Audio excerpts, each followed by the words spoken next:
اس کے اندر سے راجہ تیمور بگا اور ایک ڈرائیور کے ساتھ نیچے اترا۔ یہ کہاں سے آ رہے ہیں اور کدھر گئے تھے؟ میرے ذہن میں یہ سوال آیا اور میری ایک ٹک نظریں انہی پر مرکوز رہیں۔ ممکن تھا یہ پہلی والی عمارت سے روانہ ہوئے ہوں، مگر نہیں، وہاں تو میں نے کوئی گاڑی کھڑی نہیں دیکھی تھی، گویا یہ لوگ سیدھے شہر ہی سے آ رہے تھے۔ میں نے دیکھا راجہ تیمور تو وہیں گاڑی کے بونٹ سے ٹیک لگا کر جیب سے سگار نکال کر سلگانے لگا، جبکہ بگا اور ڈرائیور فوراً لپک کر عمارت کے اندر داخل ہو گئے۔ میں عجیب سی الجھن کا شکار تھا، کیا کروں؟ یہ لوگ کیا کرنے والے تھے؟ راجہ تیمور کا باہر ہی موجود رہتے ہوئے سگار پیتے رہنے کا مطلب ایک ہی تھا کہ یہ لوگ یہاں زیادہ دیر نہیں رکنے والے تھے، مگر کیوں؟ کیا انہیں معلوم نہیں تھا کہ اندر ان کی پوری قیادت موجود تھی؟ پھر کالی حویلی کے تازہ ترین حالات اور میرے ساتھیوں سمیت وہاں شب خون مارنا، کیا اس بارے میں راجہ تیمور واقف نہیں تھا؟ وہی ہوا، جلدی بگا دوڑا دوڑا باہر نکلا اور تیمور سے مدبانہ انداز میں کچھ کہنے لگا۔ اس کے بعد تیمور بھی اس کے ساتھ ہی فوراً دروازے کی جانب بڑھ گیا۔ سگار اب بھی اس کے ہونٹوں میں دبا ہوا تھا۔ اس کے جسم پر آج بھی بہترین تراش کا سوٹ تھا۔ میں چند لحظے ادھر ہی دیوار کی آڑ میں چھپ کر کھڑا رہا، پھر عقبی سمت بڑھ گیا۔ مجھے کسی کھڑکی یا ایسے راستے کی تلاش تھی جس سے میں اندر جا سکوں یا پھر باہر ہی سے اندر کی کارروائی کا جائزہ لے سکوں۔ کھڑکیاں تو مجھے 3-4 نظر آئیں، روشن دان بھی تھے اور چھت بھی، مگر کھڑکیوں کے سارے پٹے بند تھے۔ ان پر لوہے کی گرلیں نصب تھیں۔ چھت پر جانے کے لیے بھی مجھے کوئی راہ دکھائی نہیں تھی۔ میں نے ہونٹ بھینچ لیے، میں ناچار پلٹا اور اسی وقت میرے سر پر قیامت ٹوٹ پڑی۔ یہ اس قدر اچانک ہوا تھا کہ میں عقب سے خود پر حملہ کرنے والے کو دیکھ بھی نہیں پایا تھا۔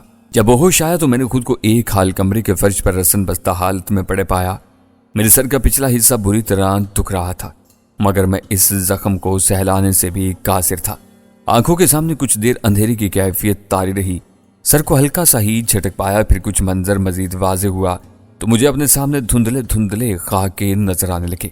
میں نے واضح طور پر دیکھنے کے لیے اپنی آنکھیں بار بار کھول بند کرنے لگا۔ تبھی کچھ ماحول شفافیت اختیار کرنے لگا تو مجھے چند شیطانی چہرے نظر آئے جن کے بدہیت ہونٹوں پر بڑی مکروہ مسکراہٹ تھی۔ میں ان شیطانی چہروں کو پہچان سکتا تھا۔ ان میں ایک تو میڈم لچی تھی، دوسرا راجہ تیمور، تیسرا بگا اور چوتھے کو دیکھ کر تو میں جیسے سن ہو کر رہ گیا تھا۔ اس شخص کا اگرچہ یہاں ان کے درمیان میں موجود ہونا میرے لیے غیر متوقع تو نہیں تھا، مگر اچانک ضرور تھا۔ غیر متوقع اس لیے نہیں تھا کہ 1-2 دن پہلے ہی میں اس کے بارے میں قدرے سراحت سے راجہ تیمور اور بگا کے درمیان ہونے والی گفتگو چوری چھپے سن چکا تھا، اور مجھے علم ہو چکا تھا کہ یہ شخص سجاد بیگ ہی تھا اور وہ ان کے ساتھ مل چکا ہے۔ ہاں، یہ چوتھا شناسہ شخص میرے ازلی دشمنوں کی فہرست میں پہلے نمبر پر تھا، سجاد بیگ، باس اقبال کا نائب اور سدرا کا خود ساختہ ستیلا ماموں، ایک خونی اور قاتل انسان۔